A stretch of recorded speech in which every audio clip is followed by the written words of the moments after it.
Snažíš se postovat na Instagram, ale trápíš se obsahem i samotnou aplikací? Nevyznáš se v tom, kdy je lepší dávat Reels, Stories nebo karuzel? A co to všechno vlastně je? Předám ti všechno, co jsem se o Instagramu naučila při spravování profilů velkých firem, ale i jednotlivců. Postování na Instagram se pro tebe stane zábavou a ne strašákem. Navíc ti ukážu své tajné triky, jak postováním netrávit hodiny, ale klidně i jen pár minut denně. Garantuju ti, že po tomhle kurzu budeš přesně vědět, kam kliknout a jaký obsah dát ven. Jsem Alice a marketingu se věnuju už 10 let. Začala jsem ve velkých korporátech a časem jsem přešla na vlastní nohu. Pomohla jsem vyrůst desítkám profilů a teď v tom pomůžu i tobě. Naučím tě, jak Instagram správně nastavit i co by měl úspěšný profil obsahovat. Ukážu ti, jak vytvářet kreativní storíčka, reelsy i klasické posty. Prozradím ti můj tajný trik, jak se denně netrápit s obsahem,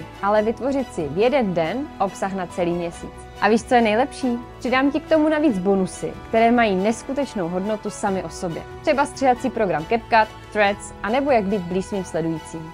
A neboj, po celou dobu jsem ti k dispozici v uzavřené skupině čistě pro naši komunitu. Takže pokud ti cokoliv nebude jasné, máš moje konzultace v rámci tohoto členství zdarma. Tak, teď už je to jen na tobě. Přidej se ke mně do kurzu, vybuduj si úspěšný profil a nastartuj své podnikání.